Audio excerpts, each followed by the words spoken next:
إن الله وملائكته يصلون على النبي يا أيها الذين آمنوا صلوا عليه وسلموا تسليما اللهم صل على سيدنا ومولانا محمد وعلى آل سيدنا مولانا محمد وبارك وسلم وصلی علیہ. میری انتہائی واجب الاحترام سامعین کرام، آج میں نے آپ کے سامنے نبی اکرم صلی اللہ تعالی علیہ وسلم کی ایک حدیث پاک کی میں دو کی تلاوت کی ہے. اب ان دو حدیثوں کا ترجمہ آپ کے سامنے بیان کر دیتا ہوں، پھر آگے اس کی تھوڑی سی تفصیل بھی ہوگی. پہلی حدیث پاک ہے یا ایھا الناس انی قد ترکت فیکم ما ان اعتصمتم بہ فلن تضلوا ابدا. آقا نامدار امام الانبیاء محمد مصطفیٰ صلی اللہ تعالی علیہ وسلم نے ارشاد فرمایا کہ میں تمہارے درمیان دو چیزیں چھوڑ رہا ہوں، دو رہنما چھوڑ رہا ہوں. جب تک تم انہیں تھامے رہو گے کبھی تم گمراہ نہ ہوگے. ان میں سے ایک کتاب اللہ ہے یعنی قرآن مجید ہے، اور دوسرا اس کے نبی کی سنت ہے. دوسری حدیث پاک میں ارشاد فرمایا یا ایھا الناس انی ترکت فیکم ما ان اخذتم بہ لن تضلوا. کیا لوگوں میں تمہارے درمیان ایسی دو چیزیں یعنی دو رہنما جن سے تم رہنمائی حاصل کرو گے چھوڑ رہا ہوں. جب تک تم ان سے رہنمائی حاصل لیتے رہو گے تو ہرگز گمراہ نہ ہوگے. ان میں سے ایک اللہ کی کتاب یعنی قرآن مجید ہے، اور دوسری میری اطرت یعنی میری اہل بیت ہے. گرامی حضرات، نبی اکرم صلی اللہ علیہ وسلم نے ہدایت پر قائم رہنے کے لیے ایک حدیث میں جو چیز بیان کی ہے وہ کتاب اللہ کے ساتھ اپنی سنت کو بیان کیا ہے کہ میری سنت ہے، کتاب اللہ ہے یعنی قرآن مجید ہے، اور دوسری میری سنت ہے. یعنی جب تک تم ان دو چیزوں کی سے اپنی رہنمائی زندگی کے لیتے رہو گے کبھی گمراہ نہیں ہوگے. دوسری سنت نبی پاک صلی اللہ تعالی علیہ وسلم کی بڑی اہمیت ہے، اس پر اللہ انشاءاللہ گفتگو کریں گے. آج جو بات کرنی ہے وہ اس دوسری حدیث کے حوالہ سے ہے کہ آقا نامدار نے ارشاد فرمایا کہ میں تمہارے درمیان دو چیزیں چھوڑے جا رہا ہوں جن سے تم نے ہمیشہ رہنمائی کی ہے. اور وہ دو چیزیں کیا ہیں؟ ایک ان میں سے اللہ کی کتاب قرآن مجید ہے، اور دوسری جو چیز ہے وہ میری اہل بیت ہے. اب یہ آج ہماری اس گفتگو کا موضوع ہوگا، حضور علیہ السلام کی اہل بیت کیا ہے، کون ہے. کتاب اللہ کو تو ہم سب جانتے ہیں، اللہ کی کتاب ہے، اس پر سب لوگوں کا اتفاق ہے. تمام مسلمان جتنے بھی ہیں ان کا اس پر اتفاق ہے کہ قرآن مجید اللہ کی کتاب ہے، اور اس پر سارے ایمان رکھتے ہیں. اور اگلی بات جو ہے وہ حضور علیہ السلام کی اہل بیت ہے. اہل بیت کے تعلق سے قرآن مجید نے بھی ہماری رہنمائی فرمائی ہے کہ اہل بیت حضور علیہ السلام کے کون ہیں. اور قرآن مجید میں اللہ تبارک و تعالی نے ایک مقام پر سورہ الاحزاب میں ایک آیت کریمہ نازل کی جس کو ہم اکثر و بیشتر حضور علیہ السلام کی اہل بیت کے فضائل کے طور پر اسے عنوان کے طور پر ہم بیان کرتے ہیں اور پڑھتے ہیں. وہ آیت کریمہ کیا ہے؟ انما یرید اللہ لیذھب عنکم الرجس اہل البیت ویطہرکم تطہیرا. اب یہ آیت کریمہ سورہ الاحزاب کی حضور علیہ السلام کی ازواج مطہرات کا ذکر ہوا، ان کو کچھ احکامات دیے گئے، آخر میں انہیں کہا گیا کہ اپنے مال کی زکات دو اور نماز کو قائم کرو اور اللہ کے رسول کی اطاعت کرو۔ اس کے بعد فی الفور اس کے ساتھ ہی یہ آیت کریمہ بیان کی، انما یرید اللہ لیذھب عنکم الرجس اہل البیت ویطہرکم تطہیرا۔ اللہ تعالیٰ چاہتا ہے کہ اہل بیت رسول کے تمہیں اس طرح سے پاک کر دے کہ جس طرح پاک کرنے کا حق ہے۔ علماء اس آیت کریمہ کے حوالے سے یہ لکھتے ہیں کہ یہاں مراد حضور علیہ السلام کی ازواج مطہرات کا ذکر ہو رہا ہے، اس لیے اس آیت کریمہ سے ازواج مطہرات کو ہی مراد لیا گیا ہے، تاکہ دوسرے لوگ جو دوسرے طبقات ہیں ان کو بھی اس میں شامل کیا گیا ہے، لیکن خصوصاً یہاں حضور کی اہل بیت مراد لیا گیا ہے کہ حضور کی جانو اہل بیت ہیں، اہل بیت میں سے آپ کی ازواج مطہرات ہیں۔ یہاں یہ آیت کریمہ ان کے حق میں یہاں جو نازل ہوئی ہے۔ اور اس کے بعد ایک اور آیت کریمہ ہے،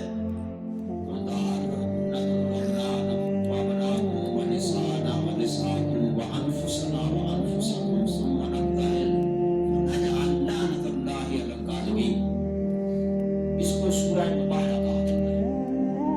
اور اس سورت آیت کا نزول یہ ہے، شان نزول یہ ہے کہ جب یہودیوں نے حضور علیہ السلام کی باتوں کو نہ مانا، تو آپ نے ان سے کہا کہ اللہ پاک نے بھی نازل فرمایا، میرے بابوں کو سے کہو آؤ پھر آج ہم مباہلہ کر لیتے ہیں۔ مباہلہ یہ ہوتا ہے کہ دو فریق یا کسی معاملے میں ان کا تنازع ہو جاتا ہے اور فیصلہ نہیں ہوتا، اس کے لیے مباہلے کا طریقہ اللہ پاک نے نازل فرمایا۔ مباہلہ یہ ہے کہ دونوں کو جو ہے وہ آمنے سامنے آئے اور اپنے سچا ہونے کا جو ہے وہ یہ اس طرح سے کہیں کہ اگر میں جھوٹا ہوں تو میرے اوپر اللہ کی لعنت، پھر یہ اللہ پر ہے جان بدے اس پر اپنی لعنت اس طرح سے نازل کرتا ہے۔ جب یہ آیت کریمہ نازل ہوئی تو حضور علیہ السلام نے یہود کو یہ آیت کریمہ سنائی، میرے رب نے یہ طریقہ مجھے بتایا ہے کہ آؤ اور اپنی اولاد کو ملاؤ، اپنی بیٹیوں کو ملاؤ، بیٹوں کو ملاؤ، اپنی بیٹیوں کو خود بھی آؤ میدان مباہلہ میں، تو آؤ مباہلہ کرتے ہیں، پھر چھوڑ دیتے ہیں اللہ پر، اللہ تعالیٰ جو فیصلہ کرے گا کہ حق پر کون ہے۔ اب نبی اکرم صلی اللہ علیہ وسلم نے اس آیت کریمہ کے شان نزول میں آیت مباہلہ بھی سے کہتے ہیں، آپ نے حضرت فاطمہ الزہرا کو، حضرت علی المرتضیٰ کو اور حضرت امام حسن اور امام حسین کو اپنے ساتھ لیا۔ مباہلہ میں گئے، جب مباہلہ کے میدان میں گئے تو یہودیوں نے جب ان مقدس حضرات کے چہروں کو دیکھا، ان کے احوال کو دیکھا، تو آپس میں مشورہ کیا، کبھی وہ بنا بات تھی۔ اس نے کہا یار بات یہ ہے، بڑے بڑے حسین دیکھے ہیں مگر ان جیسا حسین ہم نے نہیں دیکھا، آج اگر ہم ان سے مباہلہ کریں گے تو دنیا میں کوئی یہودی باقی نہیں بچے گا۔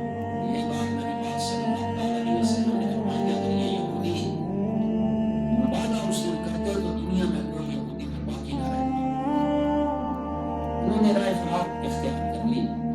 وہاں جو ہے یہ ان لوگوں کا ذکر ہے۔ اب آگے صحابہ کرام سے بھی بہت ساری روایات موجود ہیں۔ حضرت سعد بن ابی وقاص آپ فرماتے ہیں کہ لما نزلت هذه الآية تعالوا نذكر أبناءنا وأبناءكم سورة عمران، دعا رسول الله صلى الله عليه وسلم عليا وفاطمة وحسنا وحسين فقال اللهم هؤلاء أهل بيتي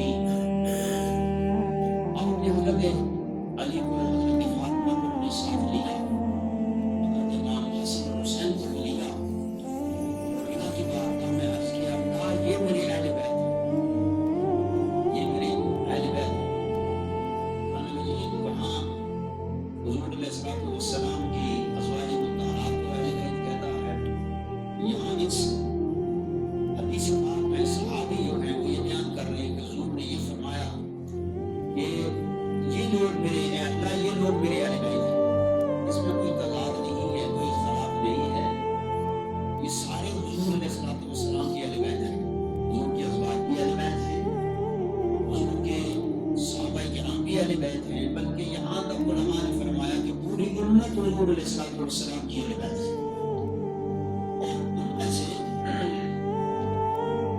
اللہ کے رسول صلی اللہ علیہ وسلم نے یہاں پر یہ لوگ ارشاد فرمایا کہ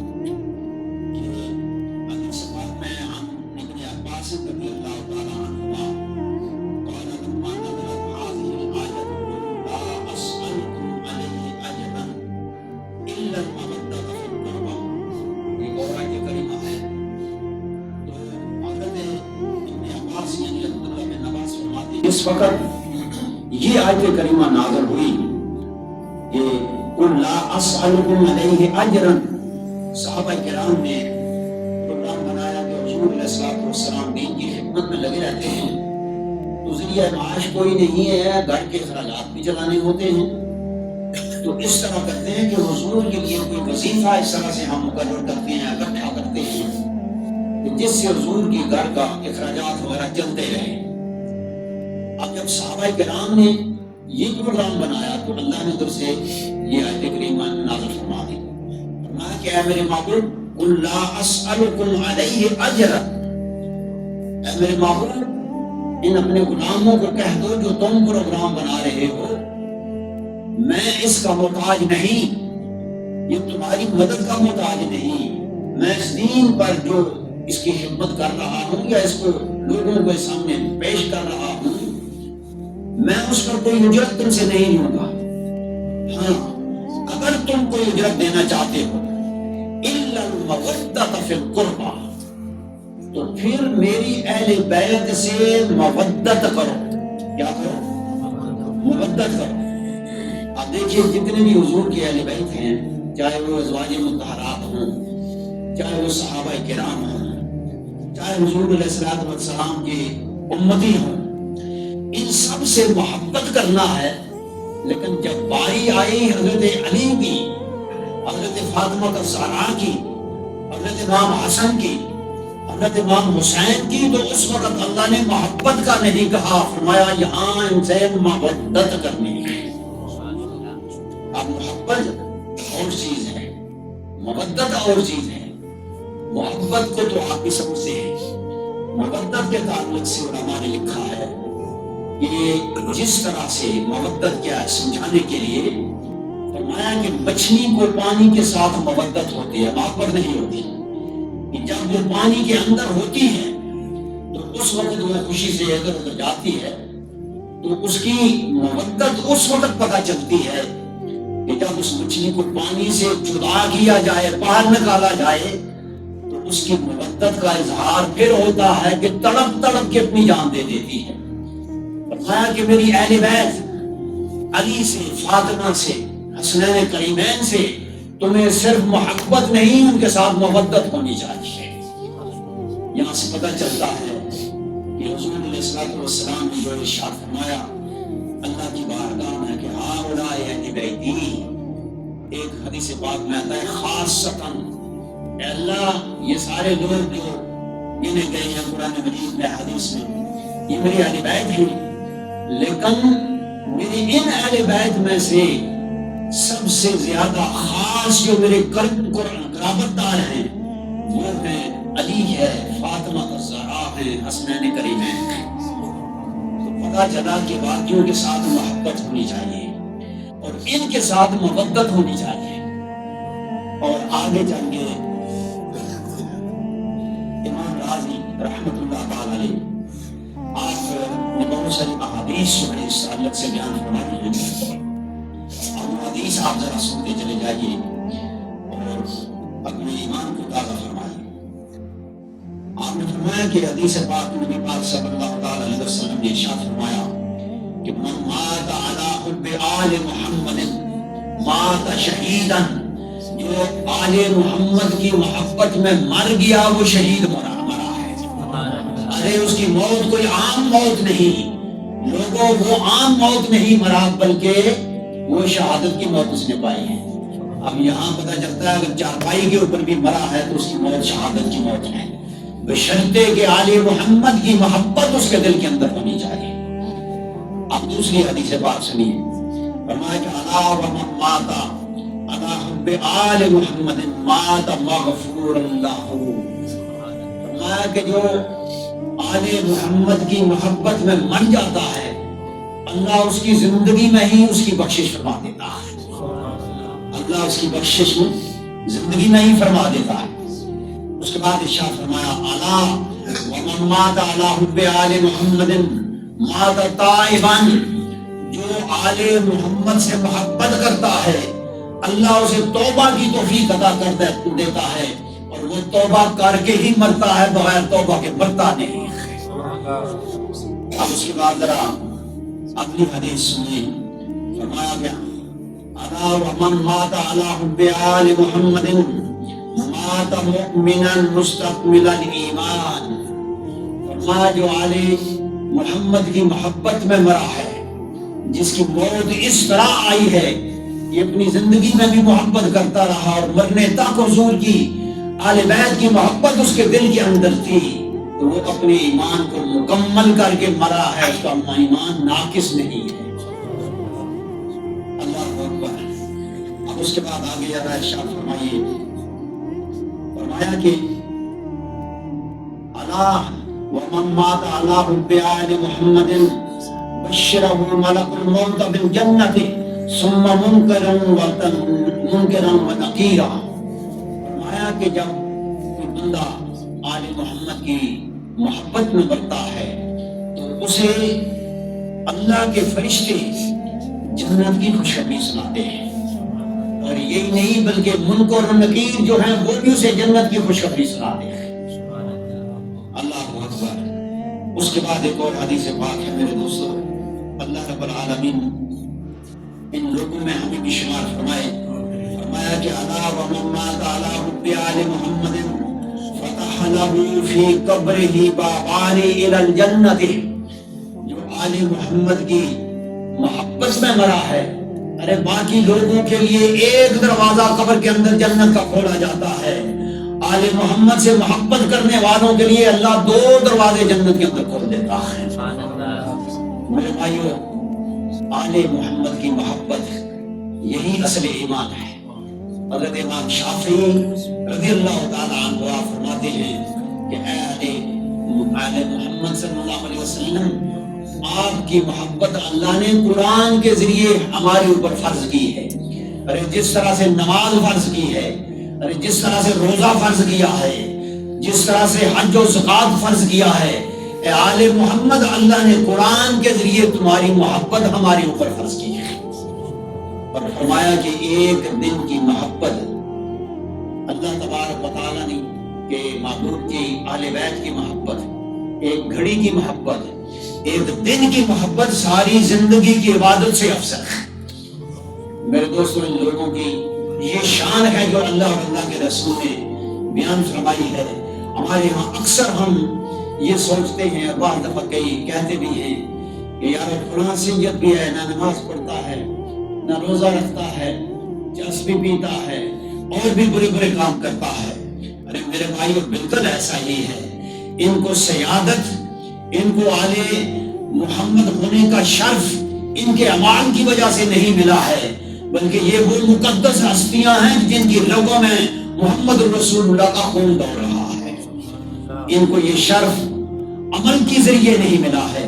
ارے جتنے بھی کوئی بڑے عمل کر لے، ساری زندگی عمل کرتا رہے، تو محمد رسول اللہ کی آل کی شان اس کو نہیں مل سکتی ہے، ان کے برابر یہ کبھی ہو نہیں سکتا۔ اور جو بھی اعتراض کرتا ہے وہ خود جو ہے اعتراض کے قابل ہے۔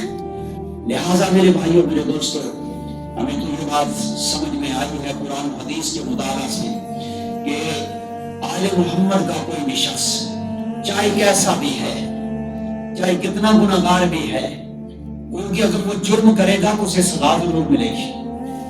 وہ جرم کرے گا تو اسے، اگر وہ اس میں گرفتار ہو گیا تو اس کو سزا تو ضرور ملے گی، لیکن باوجود اس کے اعلیٰ حضرت امام احمد رضا خان بریلوی رحمۃ اللہ تعالیٰ علیہ فرماتے ہیں، آپ فرماتے ہیں کہ جج اس کو سزا دیتے ہوئے نیت یہ کرے گا۔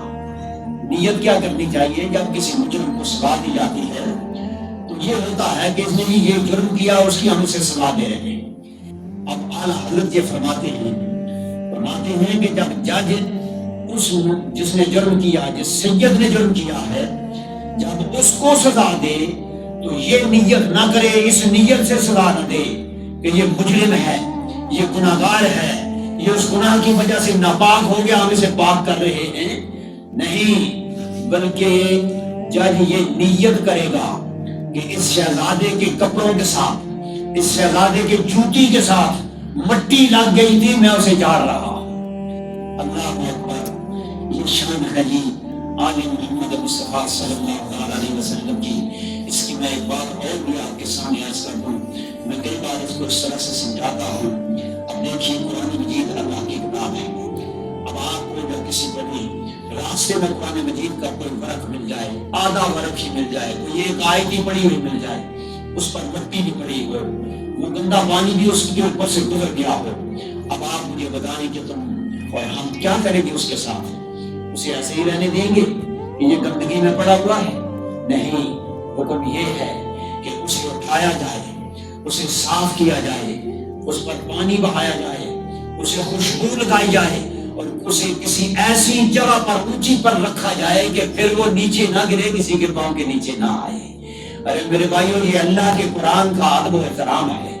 اسی طرح کوئی بھی آل محمد مصطفیٰ میں سے کوئی بھی بندہ ہے، اس کے حال کو نہ دیکھو، اس کے جرم کا نہ دیکھو، اس کی عصیان کو نہ دیکھو، بلکہ اس کی نسبت کو دیکھو کہ اس کی نسبت فاطمہ الزہرا سے ہے، اس کی نسبت علی المرتضیٰ سے ہے، اس کی نسبت محمد مصطفیٰ سے ہے۔